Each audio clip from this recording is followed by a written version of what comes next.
एक साल के दौरान बोल न्यूज़ हुकूमती इंतकामी कार्रवाइयों का निशाना बना रहा। तहरीक इंसाफ के वाइट पेपर में हुकूमत के काले करतूत, बेनकाब बोल की नशरियात की बंदिश, को चेयरमैन शुएब शेख की गिरफ्तारी, सीनियर एंकर्स समी इब्राहिम, इमरान रियाज, जमील फारूकी, ब्यूरो चीफ इस्लामाबाद सिद्दीक जान पर जाली मुकदमात और गिरफ्तारियों का जिक्र वाइट पेपर में शामिल है। अरशद शरीफ शहीद के बेरहमी से कत्ल को भी वाइट पेपर का हिस्सा बनाया गया।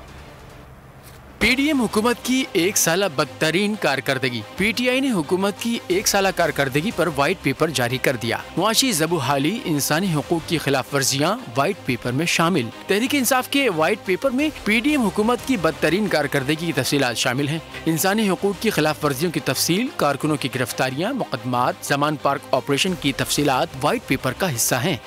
वाइट पेपर में कहा गया है कि हुकूमत ने 90 रोज में इलेक्शन के आईनी हुक्म से इन्हिराफ किया। अदलिया के इख्तियारात महदूद करने के लिए पार्लियामान में गैर आईनी बिल की मंजूरी दी गई। नैब कानून में तब्दीलियां करके अरबों रुपए माफ करवाए गए। मुल्क में दहशत गर्दी में 53% इजाफा हुआ। गुज़िश्ता बरस में 376 दहशत गर्दी के वाक़यात हुए। हुकूमत की तरजीह दहशत गर्दी का खात्मा नहीं है। वाइट पेपर में कहा गया है कि इसहाक डार ने IMF पर जौहरी प्रोग्राम के हवाले से इल्जाम लगाया। इसहाक डार पाकिस्तान के लिए आलमी सतह पर शर्मिंदगी का बाइस बने। वजीर आजम और वजीर खारजा बैरूनी दौरों पर अरबों रुपए उड़ा चुके हैं। इसके बावजूद पाकिस्तान तन्हाई का शिकार है। बैरूनी दौरों पर भीख मांगने जाने वाले वजीर आजम को खाली हाथ लौटना पड़ता है। व्हाइट पेपर में कहा गया है कि मसला कश्मीर को यकसर फरामोश और अमेरिका के हुक्म पर रूस से सस्ते तेल का मुजव्वजा मुआहदा खत्म कर दिया गया है। हुकूमत ने पेट्रोल की कीमतों का सारा बोझ अवाम पर मुंतकिल कर दिया है। तो नजर आ रहा है सामने लिखा हुआ है जुल्म मिटने के लिए दो चीजों से मिटेगा भाई। एक, अदल की कुर्सी पे जो लोग बैठते हैं ना, वो अदल के हिसाब से फैसले करने लगे। दूसरा, कौम निकल खड़ी उस जुल्म के खिलाफ, तो जुल्म खत्म हो जाएगा। या इन दोनों में से कोई एक चीज हो जाए या दोनों हो जाए। अगर 420 का मुकदमा था, उस वक्त अदलिया में जो लोग बैठे हुए केस देख रहे थे, वो पूछते ना यार चीट हुआ कौन है। जब उनको दिखता कोई चीट नहीं हुआ, केस खत्म कर देते। तो जालिम जुल्म कर ही नहीं पाता। 9 जजेस ने नोट बिफोर किया मेरे केस को यार, 1.5 साल चला।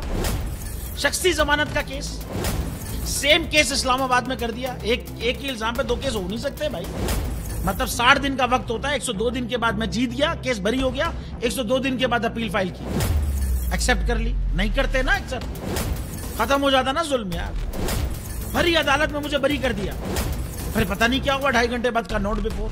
मैं नहीं सुनता ये केस, खड़े रहते अपने फैसले, मिट जाता जुल्म। अल्लाह ताला ने बिठाया इन कुर्सियों पे इनको यार, ये अल्लाह ताला की तरफ से फैसले करने हैं।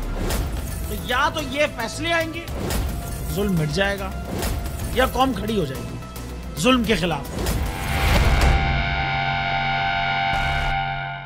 सुप्रीम कोर्ट के मंसूर अली शाह साहब जस्टिस एक ऑर्डर पास किया उनकी बेंच ने, और उस ऑर्डर के अंदर उन्होंने बड़ा क्लियर बता दिया कि जी बरियत की जो दरखास्तें हैं वो कब कब लगेंगी।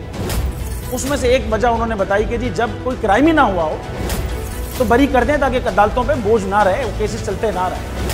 सुप्रीम कोर्ट ये मिसालें कब बनाएगा ऐसे लोगों के खिलाफ जो इस तरह की FIR काट रहे हैं, वैसे ऑफिसर्स, और ऐसे लोग जो इस तरह के केसेस को जजेस चला रहे हैं।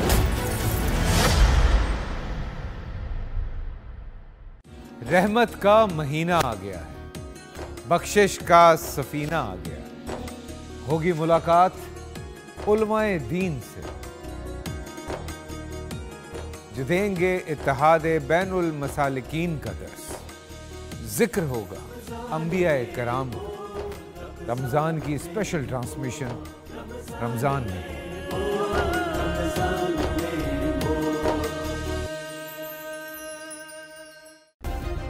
सब्सक्राइब करें और बेल दबाएं ताकि कोई खबर रह न जाए।